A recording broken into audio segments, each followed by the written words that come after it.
জাতীয় থেকে আন্তর্জাতিক প্রান্তিক জনপদ থেকে নগর, চারপাশে ঠিক কি ঘটছে এই মুহূর্তে তা নিয়ে আয়োজন এখন চারদিক। আপনার সঙ্গে আছি আমি মুন্নাফ রশিদ। বিএনপি একমাত্র দল যারা নিজ দলের কর্মীদের অন্যায়কে প্রশ্রয় দেয় না। দলীয় সিদ্ধান্ত অনুযায়ী কর্মীদের বিরুদ্ধে ব্যবস্থা নেওয়া হবে বলে জানিয়েছেন বিএনপির ভারপ্রাপ্ত চেয়ারম্যান তারেক রহমান। শনিবার যশোর জেলা বিএনপির কাউন্সিলে ভার্চুয়ালি অংশ নিয়ে বলেন, দেশের ভেঙে পড়া কাঠামোকে ঠিক করাই প্রথম অগ্রাধিকার বিএনপির। 16 বছর পর যশোর জেলা বিএনপির সম্মেলন অনুষ্ঠিত হয়। এতে অংশ নিয়ে তারেক রহমান বলেন, বিএনপি প্রথম রাষ্ট্র কাঠামো মেরামতে সংস্কার প্রস্তাবনা দিয়েছে। দলের 31 দফা জনগণের দোরগোড়ায় পৌঁছে দিতে হবে। এছাড়া অন্তর্বর্তী সরকারকে দ্রুত সুষ্ঠুভাবে জাতীয় নির্বাচন আয়োজনের দাবি জানান তিনি। সবার আগে দেশ ও দেশের জনগণই বিএনপির কাছে অগ্রাধিকার পাবে বলেও মন্তব্য করেন তারেক রহমান। কোনো নেতাকর্মী হয়তো বিভ্রান্ত হয়ে এমন কোনো কিছু কাজ করেছেন যেই কাজের নৈতিক কোনো সমর্থন আমাদের পক্ষে দেওয়া সম্ভব নয়, এবং যেহেতু আমাদের পক্ষে দেওয়া সম্ভব নয়, সেজন্যই আমরা আমাদের নৈতিক অবস্থান থেকে, দলীয় অবস্থান থেকে আমরা সেই সকল নেতাকর্মীর বিরুদ্ধে ব্যবস্থা গ্রহণ করেছি। আমরা প্রত্যাশা করছি যে অন্তর্বর্তীকালীন যে সরকার, এই সরকার যার প্রধান কাজ হচ্ছে দেশের মানুষের প্রত্যাশা অনুযায়ী একটি নিরপেক্ষ স্বচ্ছ নির্বাচন উপস্থাপন করা বা উপহার দেওয়া দেশকে, আমরা প্রত্যাশা করি সেই কাজটি মনোযোগ সহকারে যত দ্রুত সম্ভব এই অন্তর্বর্তীকালীন সরকার সেটি করবেন। স্বৈর শাসনের বিরুদ্ধে যারা সোচ্চার ছিলেন তাদের কথা সবসময় স্মরণে রাখার আহ্বান জানিয়েছেন বিএনপি মহাসচিব মির্জা ফখরুল ইসলাম আলমগীর। শনিবার সকালে জাতীয় প্রেস ক্লাবে সাংবাদিক মাহফুজুল্লাহ মরণোত্তর 21 পদক প্রাপ্তি নিয়ে আলোচনা সভায় একথা বলেন তিনি। এ সময় সাংবাদিকতায় মাহফুজুল্লাহর কর্মময় জীবনকে স্মরণ করেন বক্তারা। দীর্ঘদিন ধরে এই দেশের রাজনৈতিক দলগুলো তারা যে চেষ্টা করেছে, তারা যে ফ্যাসিবাদের বিরুদ্ধে লড়াই করেছে, সংগ্রাম করেছে, সব শেষে ছাত্র এবং জনতার সমবেত প্রচেষ্টায় সেই সম্ভব হয়েছে। খুশি হয়েছি যে তাকে অন্তত মরণোত্তর একটা রিকগনিশন দেওয়া হলো। বাংলাদেশে কন্টেম্পোরারি হিস্ট্রি লেখার মানুষ খুব বেশি কিছু নয়, অনেকে অনেক কিছু লিখেছে, বাট কন্টেম্পোরারি হিস্ট্রির উপরে যদি কাউকে চিন্তা করা যায়, আমি মনে করি he is the man. Mahfuzullah ভাইদের মতো হিরো খুব কম, প্রচুর তারা স্কলাস্টিসিজমে তারা এক্সপ্লেন করেছেন এবং ওনাদের লেখা সারা জীবন আমাদেরকে পথ নির্দেশনা করে। আমি বলবো যে উনি কোল্ড ওয়ারের একটা সন্তান, যে কোল্ড ওয়ারটা ওনাকে শেপ করেছে। সেইখান থেকে উনি বেরিয়ে এসে বাংলাদেশের পলিটিক্সকে উনি নির্মোহভাবে বিশ্লেষণ করেছেন। যে কোনো ইয়াং সাংবাদিকের জন্য হি ওয়াজ এ লাইক বিকন, সবার জন্য। চলতি বছরেই সরকারকে নির্বাচন দিতে বাধ্য করা হবে এবং তারেক রহমান প্রধানমন্ত্রী হবেন, এমন মন্তব্য করেছেন বিএনপির ভাইস চেয়ারম্যান শামসুজ্জামান দুদু। শনিবার বিকেলে পঞ্চগড় শহরের সড়ক জনপথের মাঠে জেলা বিএনপি আয়োজিত জনসভায় একথা বলেন তিনি। বিগত সরকারকে অভিযুক্ত করে তিনি বলেন, শেখ হাসিনাকে অবশ্যই বিচারের মুখোমুখি হতে হবে। এছাড়া জনসভায় বিএনপি নেতারা নিত্য প্রয়োজনীয় জিনিসের দাম সহনীয় রাখা, আইন শৃঙ্খলা পরিস্থিতির উন্নয়ন এবং দ্রুত নির্বাচন দেওয়ার দাবি জানান।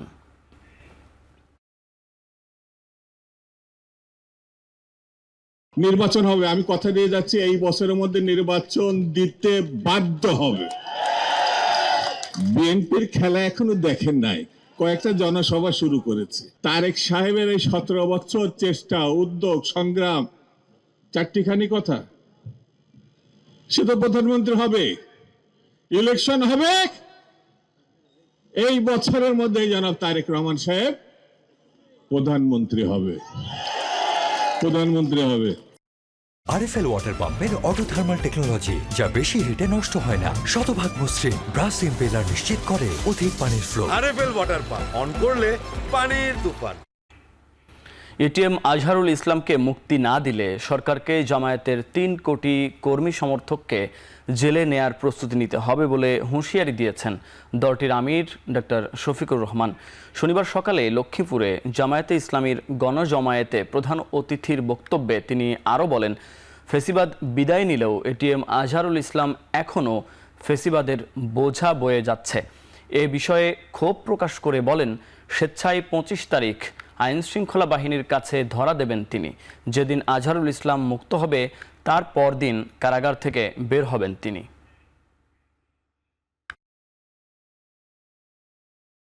৬টি মাস চলে গেল, বাংলাদেশ ফেসিবাদীদেরকে তাড়ালো, কিন্তু ফেসিবাদের বোঝা এখনো এটিএম আজহারুল ইসলামের ঘাড়ের উপরে রয়ে গেল। আগামী ২৫ তারিখ আমি স্বেচ্ছায় নিজেকে আইন শৃঙ্খলা বাহিনীর হাতে তুলে দিয়ে বলবো, আমাকে গ্রেপ্তার করুন এবং আমাকে কারাগারে পাঠান।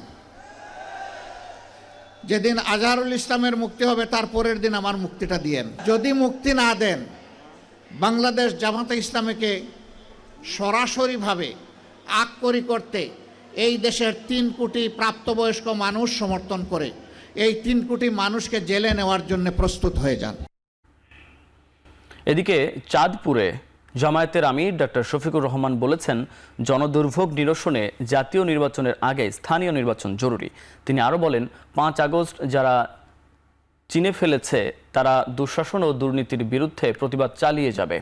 শনিবার বিকেলে চাঁদপুরের হাজীগঞ্জ বিশ্ব রোডে জেলা জামায়াত আয়োজিত পথসভায় প্রধান অতিথির বক্তব্যে তিনি বলেন, স্থানীয় নির্বাচন হলেই জনগণের দুর্ভোগ কমবে, তবে জাতীয় নির্বাচনের আগে মৌলিক সংস্কারেরও প্রয়োজন রয়েছে। পথসভায় আরও বক্তব্য রাখেন কেন্দ্রীয় ও জেলা জামায়াত নেতারা।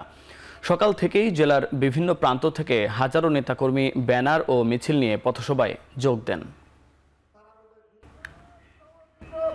অবশ্যই জাতীয় নির্বাচনও দিতে হবে, তবে জাতীয় নির্বাচনের আগে জনগণ চায় মৌলিক কিছু সংস্কার হতে হবে, যাতে নির্বাচনে কালো টাকা এবং পেশি শক্তির প্রভাব সৃষ্টি না হয়। এই জন্যই সংস্কার প্রয়োজন, যাতে প্রত্যেকটা নরনারী তার ভোট দিয়ে স্বস্তিবোধ করে তার পছন্দের মার্কা এবং ব্যক্তিকে বাছাই করে নিতে পারে। তার জন্যই সংস্কারের প্রয়োজন, যাতে দেশের প্রত্যেকটি যুবক যুবতী যাদের বয়স হয়েছে 18 থেকে উপরে, তারা যেন তার নিজের ভোটটা নিজে দিতে পারে। এই জন্য সংস্কারের প্রয়োজন।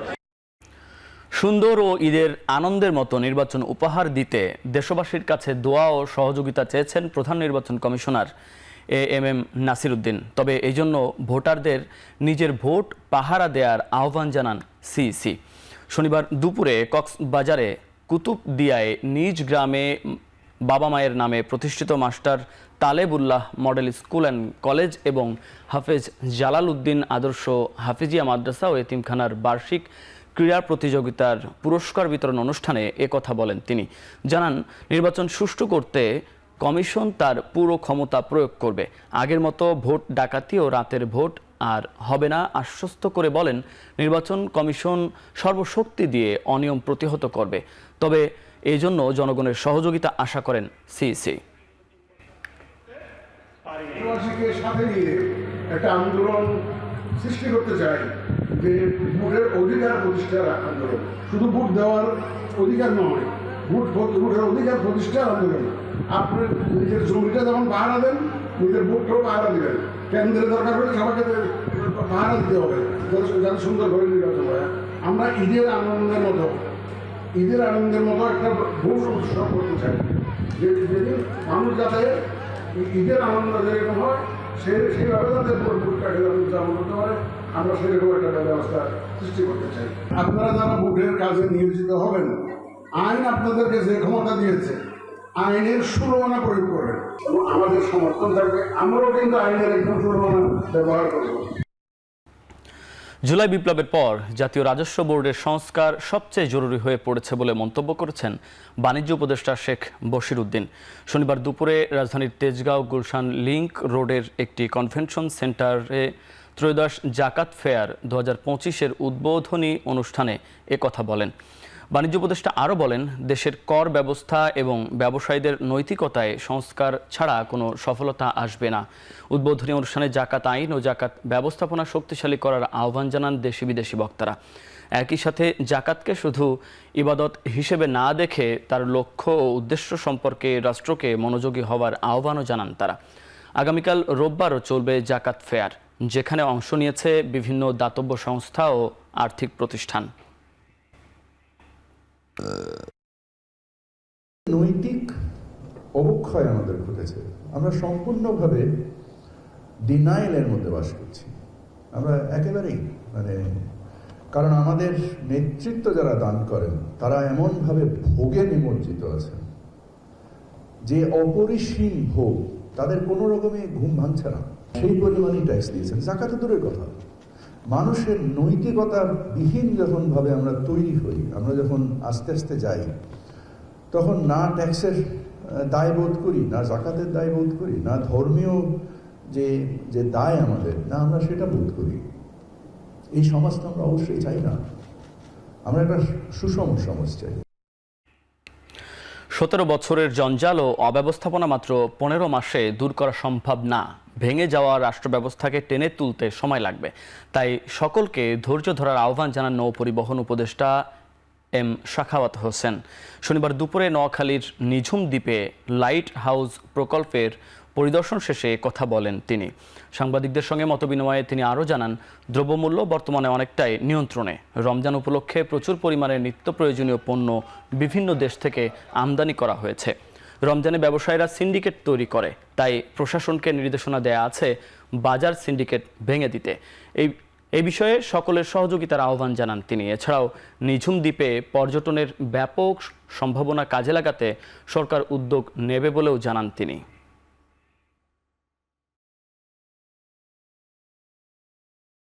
17 বছরের যে অব্যবস্থা, যে অরাজকতা, এটা তো দূর করা 15 মাসে তো সম্ভব না।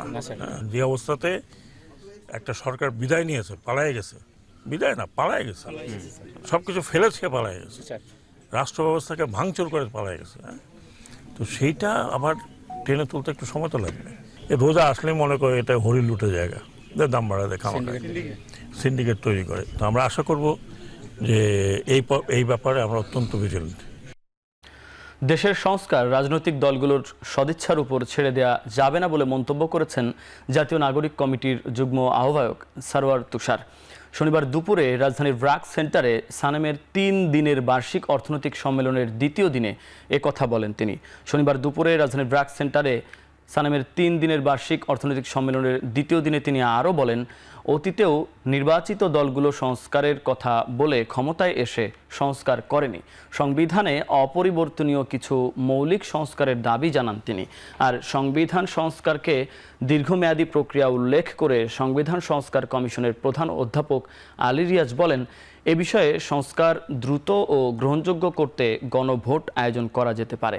এছাড়া সিপিডির চেয়ারম্যান অধ্যাপক রহমান সোবহান বলেন, প্রতিটি সংস্কার একটি প্রক্রিয়ার মধ্য দিয়ে বাস্তবায়ন করে এর ফলাফল যাচাই বাছাই করা উচিত। প্রথম যে ইন্টারিম তথা তত্ত্বাবধায়ক সরকার ছিল শাহাবুদ্দিনের সরকার, এরশাদ পতনের পরে ওই সরকার 29টা 29 টাস্ক ফোর্স করেছিল, সংস্কার প্রস্তাব এনেছিল।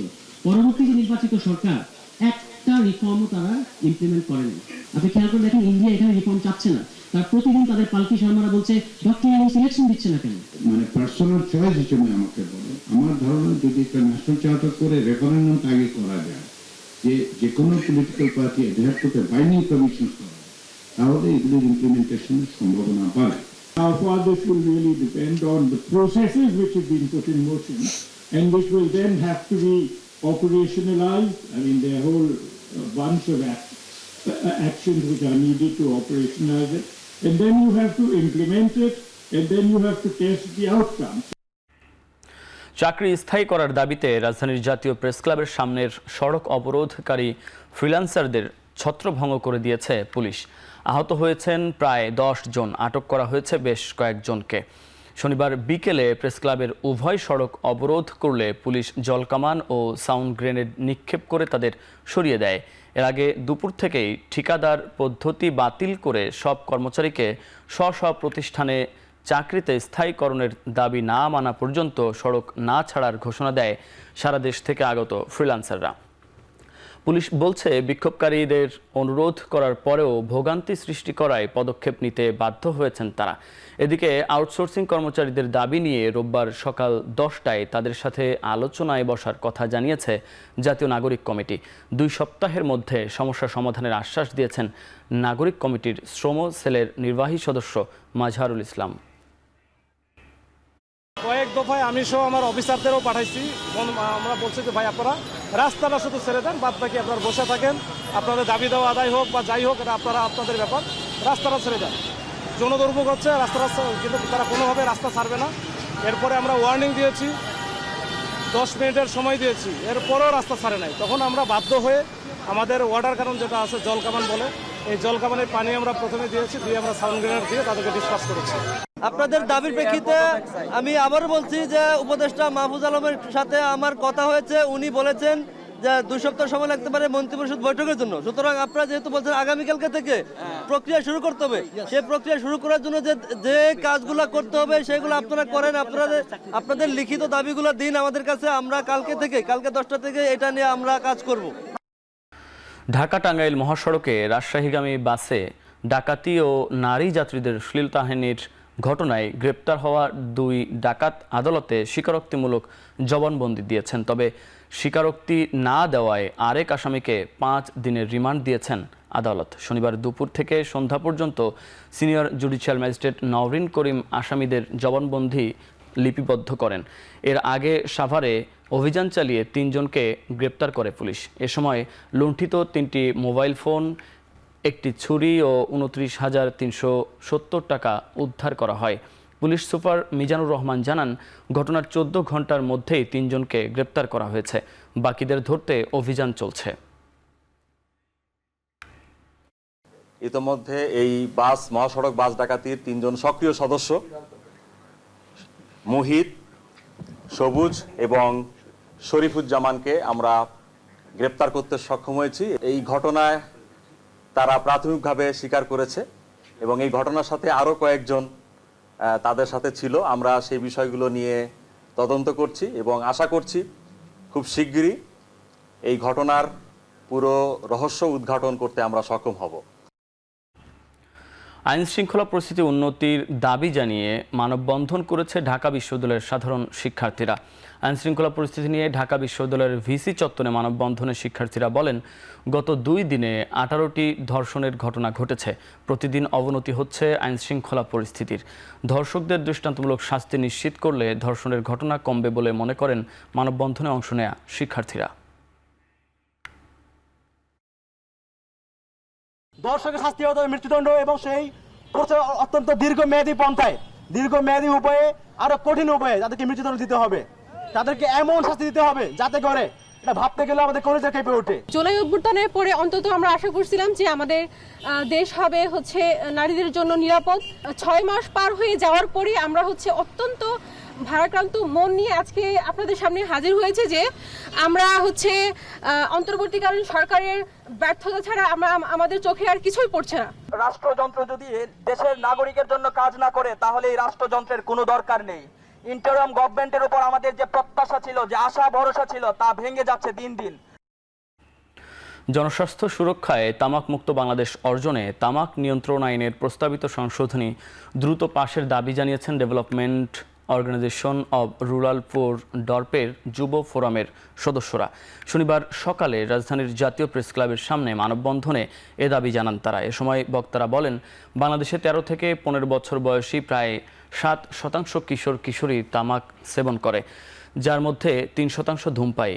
অনুষ্ঠানে তামাক নিয়ন্ত্রণের জন্য WHO framework convention on tobacco কন্ট্রোলের সাথে সামঞ্জস্য রেখে স্বাস্থ্যসেবা বিভাগের প্রণীত খসড়ার সংশোধনীগুলো দ্রুত পাশের দাবি জানানো হয়। এর মধ্যে বিক্রয় কেন্দ্রে তামাক পণ্যের প্রদর্শন নিষিদ্ধ করা, তামাক কোম্পানির সামাজিক দায়বদ্ধতা কার্যক্রম বন্ধ করা, তামাক পণ্যের সকল প্রকার খুচরা ও খোলা বিক্রয় বন্ধ করা সহ 6টি প্রস্তাব তুলে ধরা হয় মানববন্ধনে।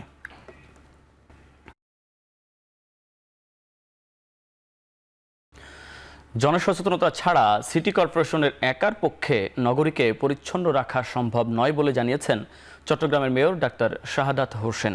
শনিবার দুপুরে সামাজিক স্বেচ্ছাসেবী সংগঠন ক্লিন বাংলাদেশের উদ্যোগে চট্টগ্রাম মেডিকেল কলেজ হাসপাতালে 200 বিন স্থাপন কার্যক্রমের অনুষ্ঠানে একথা বলেন তিনি। জলাবদ্ধতা নিরসন প্রকল্পের আওতায় খাল খননের সময় বিভিন্ন খালে লেপ্তশোক পাওয়া গেছে উল্লেখ করে মেয়র বলেন, পলিথিন, প্লাস্টিক সহ অপচনশীল কোনো কিছু খাল নালায় ফেলা যাবে না। মানুষ সচেতন না হলে কোনো কার্যক্রমে সুফল বয়ে আনবে না। চট্টগ্রাম মেডিকেল কলেজ হাসপাতাল পরিষ্কার রাখার লক্ষ্যে স্বেচ্ছাসেবী সংগঠন ক্লিন বাংলাদেশের উদ্যোগে এবং চট্টগ্রাম সিটি কর্পোরেশনের সহযোগিতায় 500 বিন স্থাপনের অংশ হিসেবে আজ 200টি বিন দেওয়া হয়।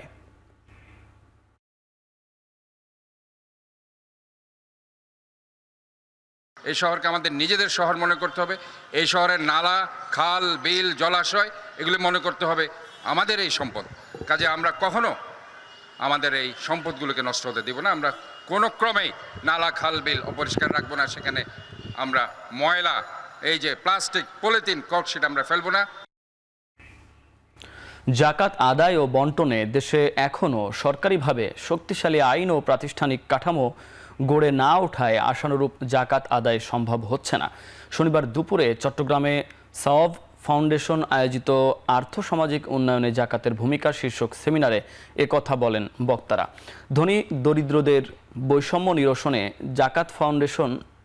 জাকাত বিশেষ ভূমিকা রাখতে পারে জানিয়ে বক্তারা বলেন, দেশের বর্তমানে 19% মানুষ দারিদ্র্য সীমার নিচে বসবাস করছে। এছাড়া 6% মানুষ অতি দরিদ্র।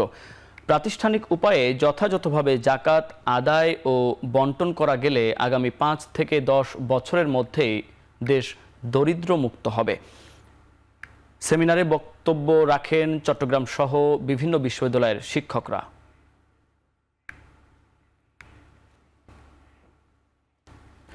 বান্দরবানে অবৈধভাবে পাহাড় কাটার দায়ে এক যুবককে 5 লাখ টাকা জরিমানা করেছে ভ্রাম্যমাণ আদালত। বেলা 11টার দিকে লামা উপজেলার সরই ইউনিয়নে অভিযান চালিয়ে এই জরিমানা করা হয়। লামা উপজেলা নির্বাহী কর্মকর্তা অভিযানে নেতৃত্ব দেন। ঘটনার বিবরণে জানা যায়, সরই ইউনিয়নের লম্বা খোলা এলাকায় এক্সক্যাভেটর দিয়ে অবৈধভাবে পাহাড় কাটছিলেন অভিযুক্ত ফয়সাল। এ সময় গোপন তথ্যের ভিত্তিতে অভিযান চালিয়ে তাকে হাতে নাতে ধরা হয়। পরে ভ্রাম্যমাণ আদালত তাকে 5 লাখ টাকা জরিমানা করে। উপজেলা প্রশাসনের পক্ষ থেকে জানানো হয়, পাহাড় কাটা বন্ধে এ ধরনের অভিযান অব্যাহত থাকবে।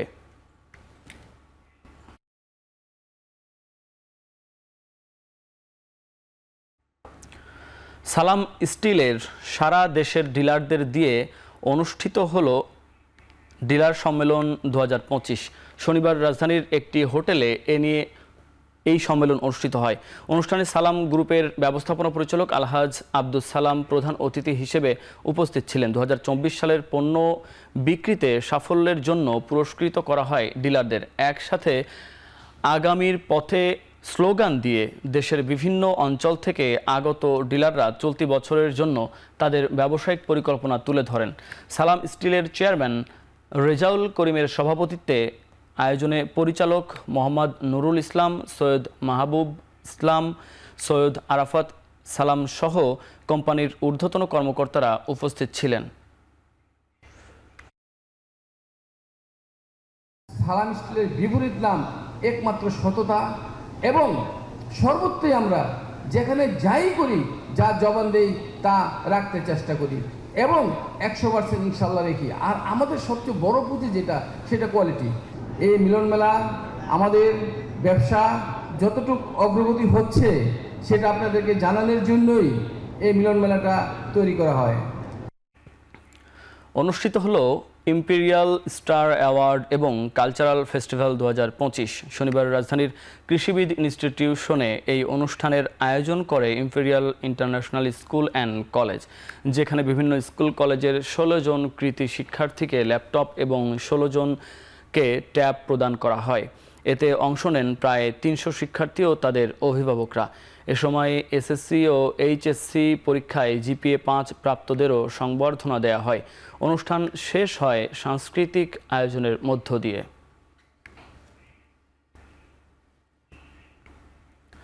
নীলফামারীর সৈয়দপুরে 3 দিনব্যাপী সতীর্থ বই মেলা শেষ হয়েছে। শেষ দিনেও দর্শনার্থীদের ভিড় ছিল চোখে পড়ার মতো। শনিবার বিকেল থেকেই মেলায় শুরু হয় জনসমাগম। সন্ধ্যার পর যা আরও বেড়ে যায়। এদিন আবৃত্তি ও চিত্রাঙ্কন প্রতিযোগিতার পুরস্কার বিতরণ করা হয়। এ সময় প্রধান অতিথি ছিলেন উপজেলা নির্বাহী কর্মকর্তা। মেলায় 18টি স্টলে বিভিন্ন প্রকাশনী ও পাঠাগারে বই প্রদর্শন ও বিক্রি হয়েছে। বই পড়ার আগ্রহ বাড়াতে এই মেলার আয়োজন করে সাহিত্য ও সাংস্কৃতিক সংগঠন সতীর্থ। মেলার মিডিয়া পার্টনার ছিল এখন টেলিভিশন।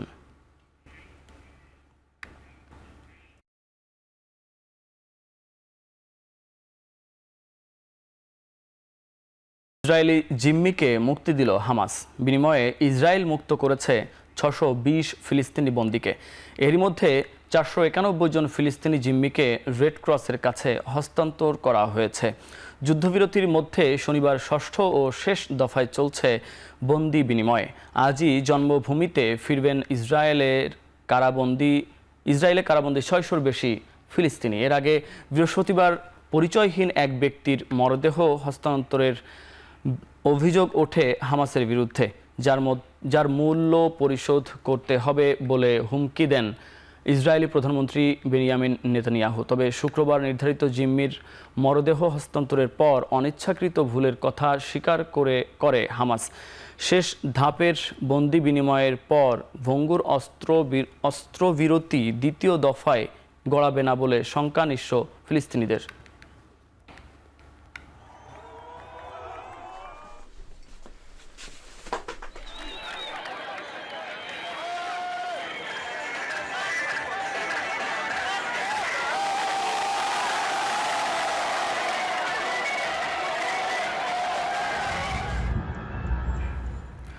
ইউরোপে জব্দকৃত $30,000 কোটি সম্পদ ইউক্রেন পুনর্গঠন কাজে ব্যবহারের জন্য সম্মতি দিতে পারে রাশিয়া। বার্তা সংস্থা রয়টার্সকে বিষয়টি জানিয়েছে রাশিয়ার কয়েকটি সূত্র। তবে বর্তমানে ইউক্রেনীয় ভূখণ্ডের দখলকৃত 20% অঞ্চলে সম্পদের কিছু অংশ ব্যবহারের দাবি জানাবে মস্কো। মূলত শান্তি চুক্তির আওতায় এমন প্রস্তাব উত্থাপন করা হবে বলে সূত্রগুলো জানিয়েছে। এদিকে যুদ্ধের কারণে ব্যবসা গুটিয়ে নেওয়া পশ্চিমা প্রতিষ্ঠানগুলো আবারও রাশিয়ায় ফিরতে পারবে। তবে এক্ষেত্রে পশ্চিমাদের সঙ্গে প্রতিযোগিতার জন্য বিশেষ সুবিধা দেয়া হবে দেশীয় প্রতিষ্ঠানগুলোকে। আন্তর্জাতিক বাণিজ্য সংস্থার আইন মোতাবেক বিষয়টি পরিচালিত হবে বলে জানিয়েছেন প্রেসিডেন্ট ভ্লাদিমির পুতিন।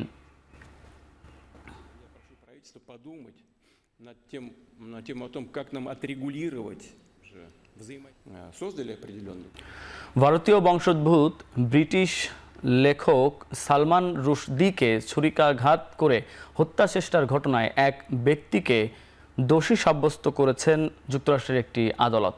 লেবানিজ বংশোদ্ভূত মার্কিন নাগরিক হাদি মাতারকে 25 বছর পর্যন্ত কারাদণ্ডাদেশ এর রায় আসতে পারে। আগামী 23 এপ্রিল সাজা ঘোষণার দিন নির্ধারণ করা হয়েছে। 2022 সালের 12 আগস্ট নিউ ইয়র্কে আয়োজিত অনুষ্ঠানে রুশদির মুখ ও ঘাড়ে বেশ কয়েকবার ছুরিকাঘাত করা হয়। এতে তিনি এক চোখের দৃষ্টি হারান। তার একটি হাতের কর্মক্ষমতাও চলে গেছে। 1988 সালে দ্য স্যাটানিক ভার্সেস প্রকাশের পর ইসলাম ধর্মকে অবমাননার অভিযোগে রুশদিকে ঘিরে শুরু হয় বিতর্ক।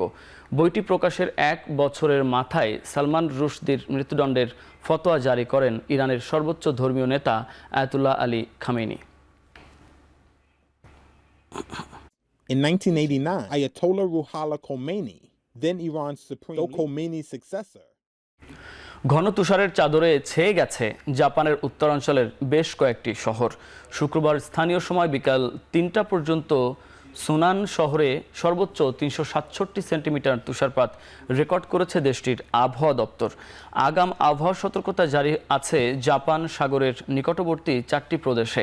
তুষারের রাস্তাঘাট ঢেকে যাওয়ায় আগামী কয়েকদিন যান চলাচল ব্যাহত হতে পারে বলে আশঙ্কা করছে স্থানীয় প্রশাসন। একই অবস্থা তুরস্কের ইস্তানবুল শহরেও। বছরের প্রথম তুষারপাতে বিপর্যস্ত তুরস্কবাসীর জনজীবন। আর্কটিক ঝড়ের কারণে তুরস্ক ছাড়াও লেবানন, জর্ডান ও সিরিয়ায় তাপমাত্রা কমতে শুরু করেছে। শুক্রবার ইস্তাম্বুলে সর্বোচ্চ 40 সেন্টিমিটার তুষারপাত রেকর্ড করা হয়েছে। এদিন বন্ধ ছিল স্কুল কলেজও। ইস্তাম্বুল ও সাভিহা বিমানবন্দরে বেশ কিছু ফ্লাইট বাতিল করা হয়েছে। বুধবার থেকে শুরু হওয়া শৈত্যপ্রবাহ আরও কয়েকদিন চলতে পারে বলে আশঙ্কা করছে দেশটির আবহাওয়া বিভাগ। রোববার দুবাই আন্তর্জাতিক স্টেডিয়ামে এ গ্রুপের ম্যাচে মাঠে নামবে দুই চিরপ্রতিদ্বন্দ্বী ভারত পাকিস্তান। খেলা শুরু হবে বাংলাদেশ সময় বিকাল 3টায়। সবশেষ 5 ওয়ানডেতে পাকিস্তানের জয় 2টিতে আর হার 3টি ম্যাচে। অপরদিকে সবশেষ 5 ম্যাচে ভারতের জয় 4টিতে, হার 1টিতে। কাঁধের ইনজুরিতে শেষ হয়েছে ফখর জামানের টুর্নামেন্ট। তার পরিবর্তে দলে ঢুকেছেন ইমামুল হক। অপরদিকে পাকিস্তানের বিপক্ষে অপরিবর্তিত স্কোয়াড নিয়েই মাঠে নামার সম্ভাবনা ভারতের সব ম্যাচ দুবাইয়ে হওয়ায় অন্য দলগুলোর তুলনায় বেশ খানিকটা সুবিধা পাচ্ছে তারা। অপরদিকে প্রথম ম্যাচ হারায় কিছুটা ব্যাকফুটে পাকিস্তান।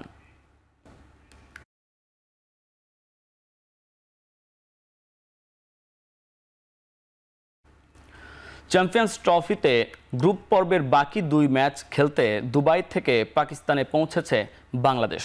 শুক্রবার দিবাগত রাতে দেশটির রাজধানী ইসলামাবাদে পৌঁছায় শান্তরা। সোমবার গ্রুপ পর্বে নিজেদের দ্বিতীয় ম্যাচ খেলবে টাইগাররা, প্রতিপক্ষ নিউজিল্যান্ড। সে ম্যাচে কিউইদের বিপক্ষে জয় পেলে আসরে টিকে থাকার সম্ভাবনা জাগবে বাংলাদেশের। 27 ফেব্রুয়ারি স্বাগতিক পাকিস্তানের বিপক্ষে ম্যাচ টাইগারদের। নিউজিল্যান্ড আর পাকিস্তানের বিপক্ষে বাংলাদেশ ম্যাচ খেলবে রাওয়ালপিন্ডি ক্রিকেট স্টেডিয়ামে।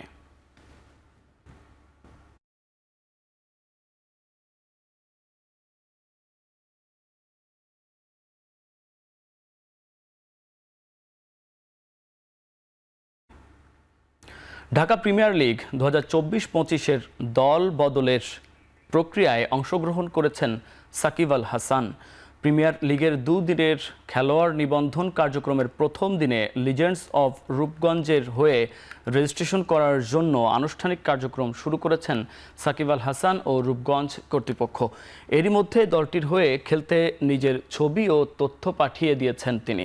তবে সাকিবকে দলে টানলেও তার খেলা নিয়ে আছে অনিশ্চয়তা।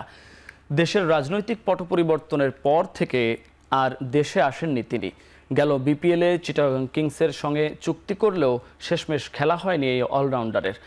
এদিকে খেলোয়াড় নিবন্ধনের প্রথম দিনে গাজী গ্রুপের হয়ে খেলার জন্য নিবন্ধন করেছেন এনামুল হক বিজয় ও মুনিম শাহরিয়ার। প্রাইম ব্যাংকে খেলার জন্য নিবন্ধন করেছেন শামীম পাটোয়ারি ও নাইম শেখ। অগ্রণী ব্যাংকে খেলবেন ইমরুল কায়েস ও সাদমান ইসলাম। মোহামেডানের হয়ে নিবন্ধন করেছেন মোহাম্মদ সাইফ উদ্দিন। ডিপিএল মাঠে গড়াবে আগামী 3 মার্চ থেকে।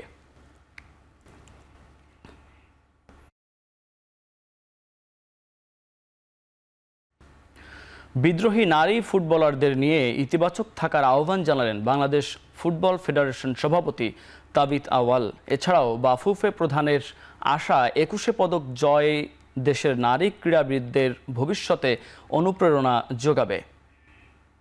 আমি আবার বলছি, আপনারা আমাকে প্রশ্ন করছেন 21 পদক নিয়ে, আমরা একটা পজিটিভ ডিসকাশন আমরা আছি। আমি অনুরোধ করছি আমরা আপাতত ওই ডিসকাস সীমিত থাকি। আমি তো বিশ্বাস করি যে এই পদকটা ফার্দার জেনারেশনকে অনেক ইন্সপায়ার করবে। বিশেষ করে যারা নারীরা আছেন তারা দেশের জন্য কাজ করার জন্য যে কোনো প্রকারে হোক, দেশের জন্য লড়ার জন্য যে কোনো প্রকারে হোক, আর একটু উৎসাহ পাবে। লা লিগায় আজ মাঠে নামছে বার্সেলোনা। রাত 2টায় কাতালান ক্লাবটির দ্বিতীয় টেবিলের শীর্ষে থাকা বার্সার পয়েন্ট এখন 51, সমান পয়েন্ট নিয়ে দ্বিতীয় অবস্থানে রিয়াল মাদ্রিদ। যে কারণে শীর্ষ অবস্থান মজবুত করতে পয়েন্ট পাওয়ার বিকল্প নেই হ্যান্সি ফ্লিকদের সামনে। একই দিনে আলাদা ম্যাচে মাঠে নামছে আলাভেস, ভিয়ারিয়াল ও ভ্যালেন্সিয়া। এদিন ইংলিশ প্রিমিয়ার লিগে আছে একাধিক ম্যাচ। পৃথক ম্যাচে খেলবে ম্যানইউ, আর্সেনাল আর চেলসি। এদিকে জার্মান বুন্দেস লিগায় 2টি আর সৌদি প্রো লিগে আছে 1টি করে ম্যাচ।